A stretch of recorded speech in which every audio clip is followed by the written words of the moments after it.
What's going on, everyone? Real quick before we jump in, if you're watching this, hit that subscribe button right now. We're pushing hard to reach that 1,000 subscriber goal, and honestly, every single subscription matters. You clicking that button literally helps this channel grow and keeps content like this coming. So do me that solid, subscribe, and let's build this thing together. Now let's get into it. Look, people notice way more when you're losing games. That's just facts. If Cleveland comes out stumbling, dropping games early, and suddenly Shedeur or Dillon Gabriel start lighting it up in 7-on-7 drills, throwing absolute dimes in practice while the #1 defense can't touch them, that's when everybody starts paying attention. And once the players see it happening, the whispers start. Comments at the lunch table, conversations in the hallways. That's when the real pressure kicks in and things get ugly fast. The Cleveland Browns genuinely thought their biggest issue was just finding somebody who could complete a forward pass. That's it, nothing deeper. Until Jason Kelce casually dropped a comment so brutal it basically detonated their entire operation like a linebacker blitz nobody saw coming. We all watched that miserable showing by the Browns, so they tossed Joe Flacco out there. And look, I like Flacco. He performed well, but they gave him every resource imaginable. All the first team guys protecting him, giving him time, creating opportunities. Then they throw Dillon Gabriel in there with a mix of first and second stringers, so Dillon's always getting solid protection. Same story. They gave this guy maximum protection on every single play. Sure, he completed passes, but let's talk about the mistakes. He's still wildly inconsistent with his throws. At least he had that max protection working for him. Meanwhile, we're talking total chaos in the owner's office. Jimmy Haslam pacing back and forth, slamming doors, probably Googling absurd things like how to buy a completely different NFL team while chugging espresso like his life depends on it. So what exactly did Kelce say that has the entire dog pound shaking and the front office sweating like it's draft night? You're not ready for this. It's messier than their entire playbook, more chaotic than their depth chart, and way more embarrassing than anyone wants to admit publicly. The Cleveland Browns have literally built their entire identity around two specific things over the decades: soul-crushing heartbreak and completely unintentional comedy. If losing football games was an Olympic sport with medals and podium ceremonies, Cleveland would have entire warehouses packed with gold medals. They'd need additional storage facilities just for their collection. They threw Shedeur Sanders out there with offensive linemen you couldn't even find driving cabs on 5th Street. I'm legitimately angry about this because the play calling was absolutely abysmal. Even if you're not a Shedeur fan, even if you think he's overrated, the kid didn't even get a fair chance to be bad. That's how terrible the offensive line protection was. Kevin Stefanski still refuses to give Shedeur legitimate reps with the second and first string units. Why is that? What's the actual reasoning here? What made this game even more horrible was that on literally every single snap, things were falling apart. And this is the same franchise sitting right next to the Cowboys' ego-sized trophy case, watching from a distance. Just when it seemed like Cleveland had crawled out of their disaster swamp, Kelce, a man who literally retired to drink beer and play golf in peace, drops an absolute truth bomb that basically said, "Congratulations, Cleveland, your entire house of cards is officially burning to the ground." That's when their billionaire owner went from casually sipping fancy coffee to frantically typing, "How do I fire reality itself into Google?" like that search was somehow going to save his franchise. They knew Flacco was the guy they wanted to start. He's seasoned, experienced, still has a legitimate arm even at his age. They're opening against the Cincinnati Bengals, so they wanted that veteran presence. He was always going to be their guy. They were never going to start Dillon Gabriel or Shedeur Sanders in week 1. Kenny Pickett had a hamstring injury, which made the decision to go with Flacco even easier. The question was never who starts in Cleveland. The real question was always who becomes the backup quarterback. Who's the number 2 when they open the season against Cincinnati? Classic Browns energy right there. This is the exact same franchise that looked at Johnny Manziel and genuinely thought, yep, that's our Joe Montana right there. The same organization that gave Hugh Jackson another year, like they were greenlighting a sequel absolutely nobody asked for. The same group that thought trading away organizational dignity for Deshaun Watson was somehow a power move. The Browns keep turning failure into a legitimate art form, and somehow, some way, fans still show up every Sunday. When asked about roster cutdowns and whether he belongs on the team, the player's response was telling. He said, obviously as a player, he feels like he's put in the work. Everything he does, he tries to do to his absolute best. And that's all he asks for. He feels like everybody on the team believes they should be there. If you ask anyone on the roster where they feel they belong in their own eyes. So he feels like he does, but he's his own player. He thinks about himself in high regard. Bless those loyal, battle-scarred souls who keep showing up every Sunday ready for hope, heartbreak, and pure chaos wrapped in orange and brown. But here's the legitimately wild part about all this. This past season almost fooled absolutely everyone. For one brief shining moment, it genuinely looked like the Browns had finally figured things out. A functioning football team in Cleveland? Completely unheard of. If you're a betting person, who do you honestly think starts at quarterback for the Browns? Here's the situation. They traded for Kenny Pickett. They brought in Joe Flacco. Nobody brings Joe Flacco into the building thinking he's going to be the long-term starter. If Joe Flacco is your starter, you've got a serious problem. You've got a massive problem. And if they're saying Shedeur was the starter as a 5th rounder, you've got an even bigger problem because he supposedly passed over all these other guys during off-season reps in shorts and minimal pads. So it's not that surprising. When you invest a 3rd-round pick on a quarterback, you clearly believe he has a certain skill set worth developing. The Browns front office was already celebrating like they'd cracked the secret NFL success code. Stefanski was getting labeled a mastermind. The dog pound was howling so loud you'd think they'd already won the Super Bowl. But then reality showed up, and it didn't just tap them on the shoulder politely. It hit them like a devastating sack from Myles Garrett himself. And leading that brutal reality check was Jason Kelce, the same guy who spent years in Philadelphia completely redefining what it means to be an elite offensive lineman and occasionally dressing like somebody's wild aunt at championship parades. Now fully retired and operating with absolutely zero filter, Kelce looked directly at Cleveland and didn't see contenders. He saw organized chaos barely held together with duct tape and denial. Given what everyone witnessed with Shedeur Sanders, somebody on the Cleveland Browns is absolutely getting fired, probably by the end of this year. The person most likely to get fired is Kevin Stefanski because word is he didn't want Shedeur Sanders on the team. It was Andrew Berry who made that draft pick. You can't really go against your general manager. Bad things happen in that situation. But Shedeur Sanders isn't without fault for what we saw either. There was this play that has the internet absolutely exploding where Shedeur took something like a 24-yard sack. Half the internet is blaming Kevin Stefanski's play calling. Kelce basically flashed a neon sign screaming, Cleveland, you're in deep trouble.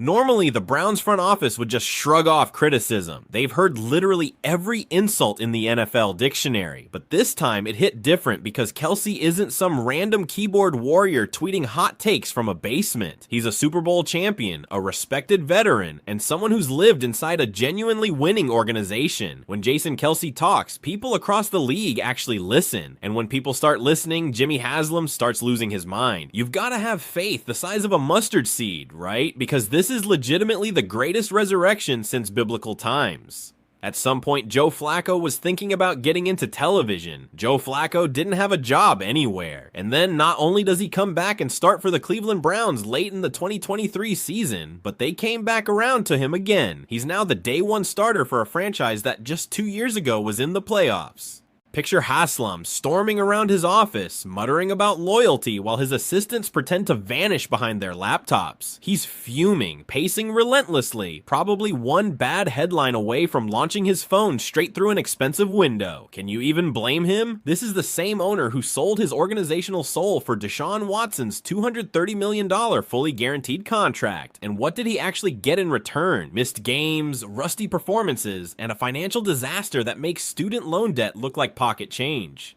Kelce didn't even need to exaggerate a single detail. He just said what literally everyone's been thinking. Cleveland hitched their entire organizational future to a quarterback who hasn't looked elite in years. Not even Joe Flacco's surprise playoff magic could cover up the long-term mess bubbling under the surface. That's where the real comedy begins. Browns ownership doesn't get mad at disasters they create. They get mad when someone dares to say it out loud. It's like a magician losing it because the crowd figured out the rabbit was hiding in the hat the entire time. Fans weren't shocked at all. They were nodding in agreement. This is the unofficial depth chart released prior to the preseason game, where Tyler Huntley would be right behind Flacco. They need to take Flacco and just put him away. Get him ready for the Cincinnati Bengals. Don't even worry about it. Put him in the cryogenic chamber. He doesn't need to play at all. Barely needs to practice because now they're having to sign another quarterback. Keep in mind they already have Watson, who's hurt. Browns fans have a built-in radar specifically for heartbreak. They can smell disaster before kickoff even happens. They've lived through literally every possible version of organizational collapse. So when they hear someone call it exactly how it is, they don't argue. They sigh in agreement because they know when the writing's on the wall. Injuries happen constantly. Defenses age and decline. When your entire franchise depends on one player whose massive contract eats the salary cap alive, all it takes is one bad hit for everything to crumble. Especially in the AFC North. That's not a friendly division. That's an absolute war zone.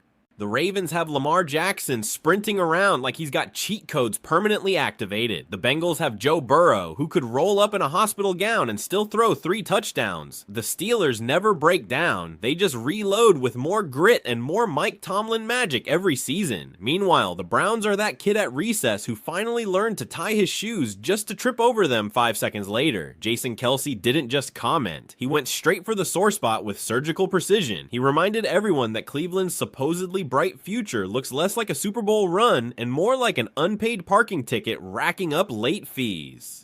Haslam couldn't take it, not because it was unfair, but because it was accurate. When someone like Jason Kelce speaks, it doesn't echo, it roars. And Jimmy Haslam, grace under pressure, has never been his thing. Fans keep asking, what is it about the Cleveland organization that prevents them from getting a franchise quarterback? The jerseys tell the story. People are tired of seeing the names just going and going. There was genuine belief Brandon Weeden would be the guy at one point. Then there was that preseason game where a flag went over his head during the national anthem and he's trying to get out from under it. That's the starting quarterback. This is the same guy who turned the Browns into a revolving door of coaches and quarterbacks, swapping them out like expired milk. Now, Kelce strolls in, casually pointing out the obvious, and Cleveland's front office is losing its collective mind. Haslam reportedly went nuclear. You'd think someone insulted his grandmother instead of his football team. It's almost comical. The billionaire owner of an NFL franchise pacing the floor, fuming, losing sleep over what a retired lineman said on a podcast. A lineman who doesn't even play in their division. But here's the thing, this isn't really about Jason Kelce himself, it's about what Kelce represents. He's the mirror Cleveland refuses to look into. He's that brutally honest friend who tells you your supposed glow-up isn't glowing like you think it is. Kelce basically reminded the Browns that their magical run with Joe Flacco was just that, a fairy tale, a Cinderella story that hit midnight the second reality showed up with a pumpkin and no glass slipper. The irony is perfect. People were saying, this is the biggest circus the Browns have ever been part of, bigger than the Deshaun Watson situation. The Browns have had one of the wildest quarterback situations in the entire league. Watson was supposed to be the savior, the golden ticket, the man who would drag Cleveland out of the mud. Instead, he's been injured, inconsistent, playing like someone's still trying to remember which end zone he's aiming for. Then came Joe Flacco, the uninvited guest who stole the spotlight. Cleveland called him only after Watson's season fell apart. The man showed up like it was 2012 all over again. He started launching deep balls, carving up defenses, and suddenly the Browns looked like a real team. For a moment, everyone was asking, did Joe find the fountain of youth in his garage? But that comeback run didn't just lift the team, it exposed it. A 39-year-old who hadn't been on the roster for 3 weeks came in and outshined their $230 million quarterback. That's not awkward, that's franchise-level humiliation, the kind that keeps owners up at night staring at spreadsheets wondering where it all went wrong. When Jason Kelce spoke up, he didn't throw shade. He tore the curtain down. He exposed the Wizard of Haslam, a billionaire clinging to hope while everyone else sees the truth. This team is one sprained ankle away from total collapse. No wonder Haslam was boiling. He's been selling fans on this dream of stability, progress, finally turning the Browns into real contenders. Then out of nowhere, Jason Kelce strolls in, sipping his post-retirement smoothie and casually tells the whole world, yeah, Cleveland's still a clown car on wheels. You could practically hear the record scratch from Berea to downtown Cleveland.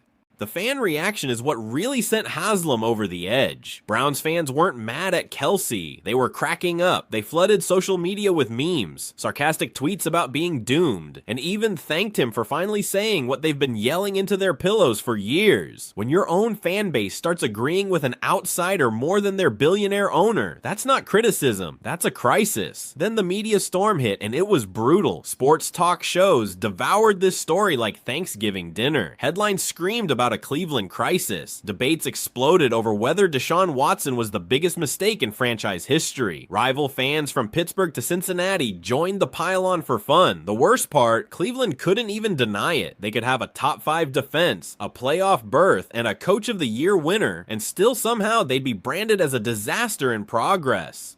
Most of this mess is self-inflicted. Other teams make mistakes. The Browns marry theirs. They don't just trip on the sidewalk. They build a monument to tripping, cut a ribbon, and invite the press to celebrate it. You can't blame people who say they don't trust this coaching staff to develop or evaluate quarterbacks. They've made oddball decisions at this position for years. Questioning whether these guys know what they're doing isn't unfair. The thing is, they're desperate. The entire organization is desperate. Nobody believes they're sitting in coaches' offices saying Shedeur is unbelievable, but let's prove Dylan is better because we drafted him 2 rounds higher. That Watson contract wasn't a gamble. It was a kamikaze dive into chaos with every dollar guaranteed. The kind of deal that made every other NFL owner stare in disbelief and whisper they really did that. Now when Jason Kelce points out the team is handcuffed by their own decision, it hits deep because he's right. The Browns are trapped. They can't cut Watson. They can't trade him. Unless Watson magically morphs back into his Houston prime, Cleveland is stuck dragging that contract like a ball and chain for years. Meanwhile, Joe Flacco came in looking like the ghost of Christmas past, reminding everyone what real quarterback play used to look like. Browns fans didn't know whether to cheer or cry. The whole thing felt straight out of a sitcom. The man had barely unpacked his suitcase, and suddenly, he was saving their season while Deshaun Watson sat on the bench, stacking guaranteed millions like poker chips. That's not a fairy tale. That's pure absurdity. Jason Kelce pointed at the Browns and said what everyone else was too polite or too scared to say. This team might look solid on the surface, but underneath the foundation's cracked. That's exactly why Jimmy Haslam absolutely lost it. He doesn't care about flaws. Every team has them. What he cares about is control. Billionaires don't fear bad plays. They fear bad perception. They hate losing the narrative. They want fans to believe everything's fine. Progress is real, and buying another $120 jersey is investing in future glory. Jason Kelce smashed that fantasy to pieces in one sentence. In one breath, he made the Browns look less like contenders and more like the NFL's favorite reality show, full of drama, denial, and déjà vu. That's the hilarious tragedy. The Browns can't escape their own shadow. They can stockpile talent, ride a hot streak, even sneak into the playoffs. But the second a retired lineman tells the truth, the whole organization unravels like a cheap suit. This isn't just about football anymore. It's about pride, ego, and image. It's about a franchise that keeps tripping on its own shoelaces while insisting we're fine. Everything's fine. It's the eternal comedy of Cleveland, a team forever one step away from greatness, but somehow always slipping back into chaos. If you want to understand why Jason Kelce's words hit Cleveland like a bomb, just look at the receipts. This isn't about hurt feelings. It's math, contracts, injuries, and cold reality. The Browns are playing in a division where good enough means you're already dead. Deshaun Watson is either hurt, rusty, or looking like a guy who wandered in from a YMCA flag football game. Every time fans hope he'll turn back into Houston-era Deshaun, he reminds them that hope in Cleveland always comes with heartbreak. Reality has a cruel way of reminding Cleveland that $230 million guaranteed doesn't buy miracles. It just buys a front row seat to disappointment. Then there's Joe Flacco, the ultimate punchline turned prophecy. The man was basically retired, probably spending more time comparing lawn fertilizer than studying game film. Yet he strolls in and outplays Deshaun Watson like it's nothing. Shedeur Sanders was expected to start for the Browns in their preseason opener. If you're a Browns fan, that's exciting. The fact that you get to see this huge polarizing figure coming out of the NFL draft, that's fun, but you wonder if it's a disservice to him. He's been the 4th string quarterback and they're just throwing him in there. If you're the fourth string quarterback and you get named the starter, you want it. That's not a feel-good story. That's an indictment. That's the universe flashing a neon sign saying you paid how much for Watson. But it gets worse. This isn't just a quarterback problem. It's a financial nightmare. Watson's deal didn't just dent the salary cap. It handcuffed it tighter than an overzealous TSA agent. Nearly a quarter of Cleveland's entire payroll is tied up in one player who can't stay healthy, can't find rhythm, and can't silence the noise.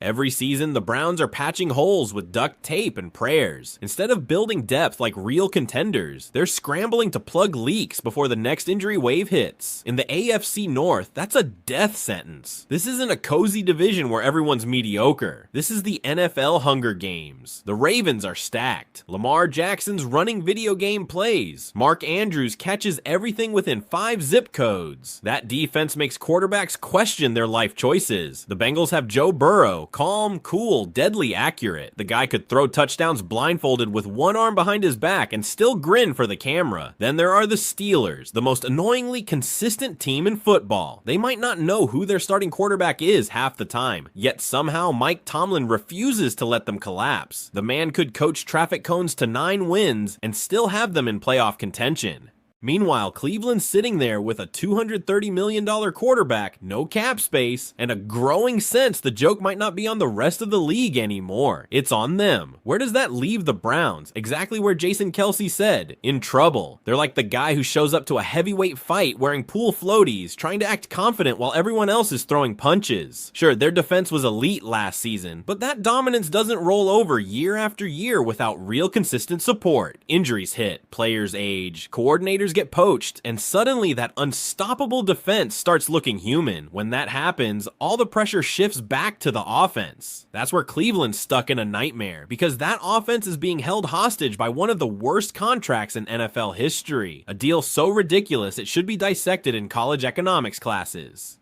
Don't forget the injury curse. The Browns know it too well. Their medical staff probably feels like they're running an emergency room, not an NFL facility. Every week, it's a new report. Hamstring here, ankle there, someone else day to day. It's almost comical how predictable it's become. That's what makes Kelce's comments sting even more. He didn't expose a secret. He just said out loud what every Browns fan mumbles under their breath after the third injury update of the week. This team isn't built to survive disaster. It's one bad break away from imploding completely. With their luck, that bad break might as well be penciled into the schedule. The fans know it, the rivals know it, and deep down, the organization knows it too. Sure, they've got stars on defense, playmakers on offense, and a coaching staff that for now seems competent, but paper talent doesn't win in the AFC North. Reality does. In that reality, the Browns are one rolled ankle, one missed block, one more Watson setback away from watching the same old story play out all over again. Reality doesn't sugarcoat it. If you want to survive in the AFC North, you need a reliable quarterback, cap flexibility, and serious durability to stand toe-to-toe with Baltimore, Cincinnati, and Pittsburgh. Cleveland has none of that. Jimmy Haslam can fume, stomp around, and rewrite press releases, but he can't outrun the truth. He can spin every story, flash that trust the process grin, and push all the we're building something special headlines. But the math doesn't lie. The cap is cooked. The division's a war zone, and that monster contract isn't going anywhere. The Browns are chained to their own bad choices, and no amount of PR gloss can hide that.